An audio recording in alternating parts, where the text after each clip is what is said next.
Verse 38, they shall be my people, and I will be their God. He doesn't say, I hope so, maybe, if I get lucky, if I can get enough evangelists to work with me, maybe this will all come out right. He says, I am going to pull a people for me. A people that I'm going to give to my Son.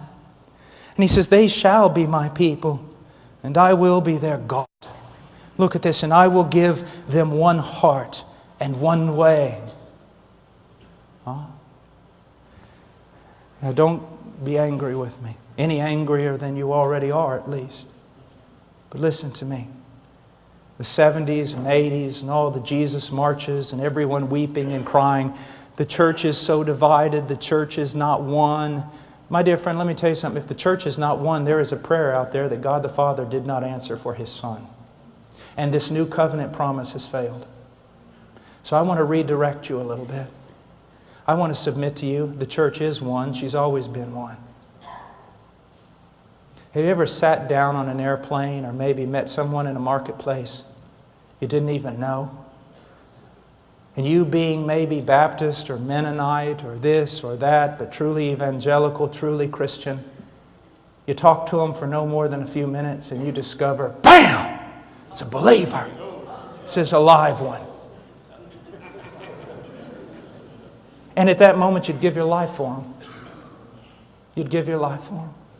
I remember one time we were in Departamento Amazonas in Peru, and it was during the time of the Sendero Luminoso and the civil war that was going on there. We rode 22 hours up in the back of a grain truck under a black tarp, and at about midnight, we pulled the tarp off, the truck stopped, and we jumped off into the jungle.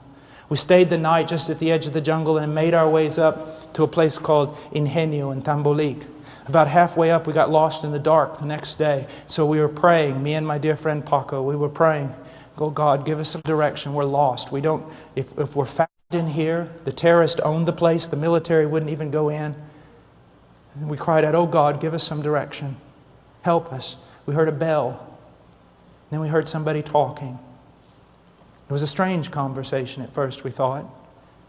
But then we realized it was a little boy coming in from the fields with his burro, and he was talking to his burro. And so we got behind him and we followed, and then we stood on the edge of the town, little village, huts, adobe homes. And I said, "Paco," I said, "you know, if the terrorists own this thing, we're dead." "Yeah, but we got to go somewhere."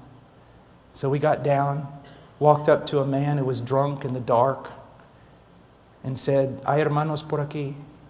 Are there brothers here? Because everybody knows what that means in the mountains. It means a real Christian. And he said, "La vieja por ahí," the old woman over there. And so I went over there. It was an old Nazarene woman. And I knocked on the door. I said, "I am an evangelical pastor. Please help me." And that old woman reached out with that lantern. She grabbed me. She pulled me inside. She grabbed Paco, took us down. Her house was cut out of a kind of a cliff in the mud, and took us down in the basement where there was some hay and chickens and things. And she sat us there and she lit a lamp. And then a little boy came in and she called to him and said, "Go get the other brothers." And they started bringing chickens and yucca and everything else, risking their life. Why? Because we are one. Stop saying all these silly things that you're saying, that the body of Christ is divided and it's a mess and it's full of sin. I would not talk about the bride of Christ that way if I was you. What you've got is a bunch of goats and tares among the sheep. And because very little biblical, compassionate church discipline is practiced, they live among the sheep, they feed on the sheep, and they destroy the sheep. And those of you who are leaders in the church are going to pay a high penalty when you stand before the one who loves them. Because you did not have enough courage to stand up and confront the wicked. As a matter of fact, listen to me. The average scenario in North America with regard to churches, by and large, the churches are democracies, and I don't want to get into the ifs or pros or cons of that. But here's what happens. Because the preaching of the gospel is so low, the church is basically, the majority of it are carnal, lost people. And because it is a democracy, they by and large govern the direction of the church. And because the pastor doesn't want to lose the great number of people, and because he has wrong ideas regarding evangelism and true conversion, he caters to the wicked in his church. And his little group of true sheep that belong to Jesus Christ are sitting there in the midst of all the theater, in the midst of all the worldliness, in the midst of all the multimedia going, we just want to worship Jesus and we just want someone to teach us the Bible. And pastors are going to pay for that. It's true. It's just true.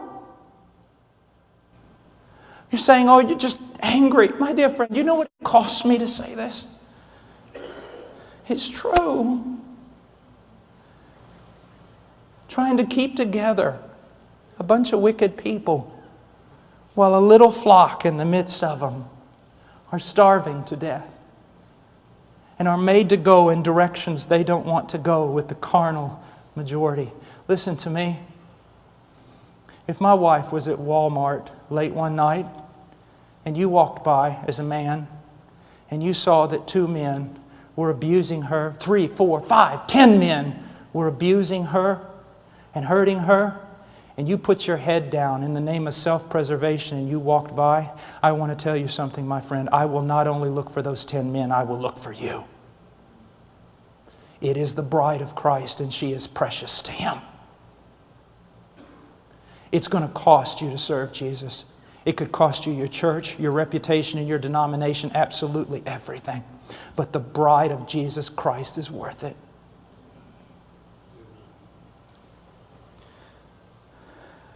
And look what it says. I love this.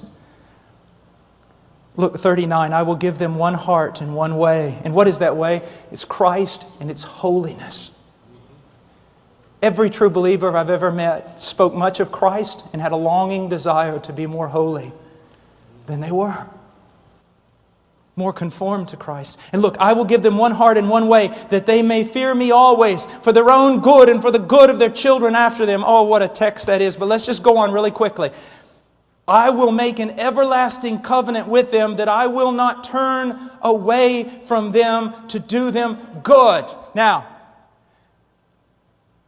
we just read this and so many people who are wicked, who are lost, they just go to church on Sunday. They hear this verse. Yes, God has made an everlasting covenant with me. He will never turn away from me. Never, never. I'm secure because of God's grace. But they fail to read the second part.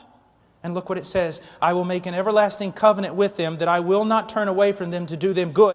And I will put the fear of me in their hearts so that they will not turn away from me. The evidence that God's made an everlasting covenant with you, sir, is that He's put the fear of God in you so that you will not turn away from Him. And if you turn away from Him and He does not discipline you and you continue turning away from Him, it is evidence that He has not put His fear in you. You have not been regenerated and you have no covenant with God at all.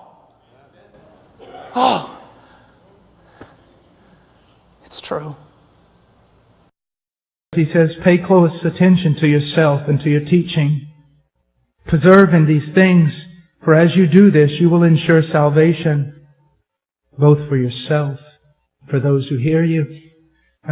Let's just finish with this. This verse means almost nothing in the evangelical community today. How many pastors do you think and preachers take it seriously? I need to pay close attention to myself to ensure salvation for me and for those who hear me. I have a question, Pastor. When was the last time you examined your own life to see if you were in the faith?